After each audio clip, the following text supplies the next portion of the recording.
All right. Seems like seed oils and vegetable oil, beef tallow, and fats, in essence, are back in the news. Could be due to Make America Healthy Again and RFK Jr.'s push to, I hate to use the word ban, but restrict certain ingredients, foods, etc. So Tim Pool had culture war. I like his stuff. Libertarian. I'm not sure if he would still classify himself as a libertarian, but he's fair. I would consider him. I don't want to say apolitical, but he.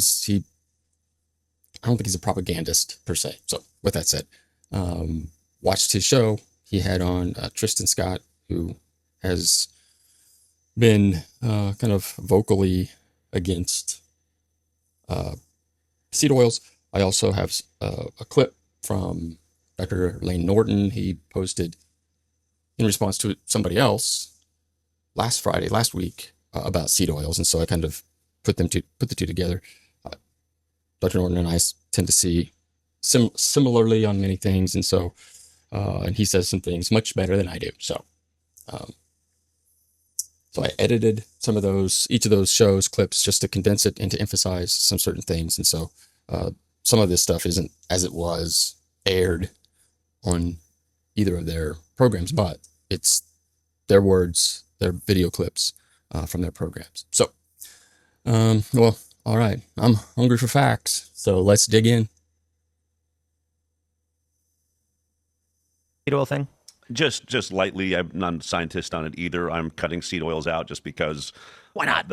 Yeah, why not? Like, while we're at it, I'm going to assume it's correct. It's toxic. Right. Toxic. If you look into how they're produced, it's toxic. You know, there's so many chemical derivatives just to get a seed to the seed oil end product. They're extracting it with chemicals like hexane and God, they use hexane in the processing. They use sodium hydroxide. They use sounds very, very scary. they're putting deodorizers in on it. And then it's a polyunsaturated fat, so it oxidizes greater naturally. And then it sits on the shelf in a clear plastic bottle. And the only reason it's not, obviously rancid is because they put all these deodorizers and coloring in it. So it's really a toxic end-to-end product. You could make a more natural seed oil if it was like cold pressed and all that, and debate what, health ramifications that has. But typically from just end to end, like a canola oil is just extremely toxic. Right. Toxic. What matters is, are those chemicals present in the end product? And the answer is no. Hexane, sodium hydroxide, bleach, those can all be filtered out through various methodologies of distillation and separation. This is very, very basic organic chemistry synthesis. I did this kind of stuff when I was like 20 or 21 years old. It is really not that difficult if think he's you've 25 had now. basic organic chemistry. What matters is, do they actually cause the thing he's saying they cause?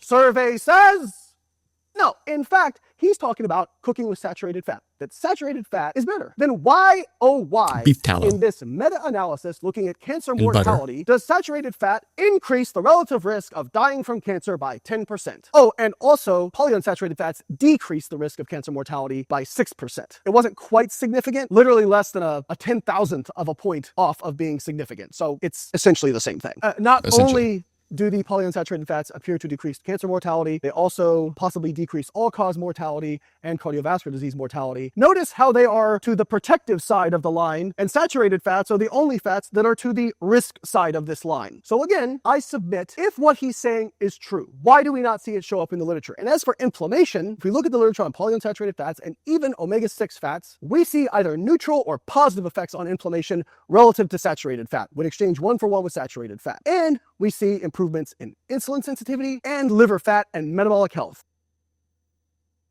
So, a takeaway is, and I agree with Dr. Norton on this, a key aspect for all of the seed oil controversy is, if it is so toxic, if they are so unhealthy, why do the data support them over saturated fat?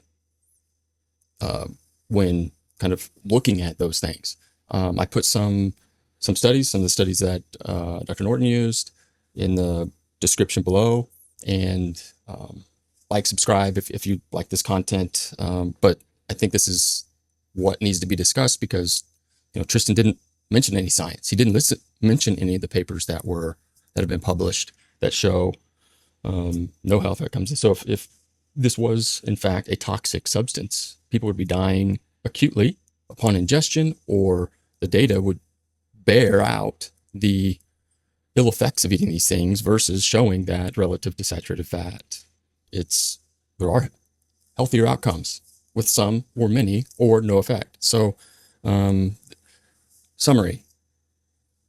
At this point, they're not toxic from an ingestion standpoint in the food supply, whether that's a fried component or incorporated into baking.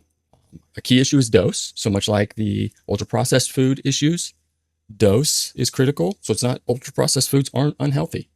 Too many could be, and it depends on how many too many is. So with that, I'll end. And thanks for watching and joining.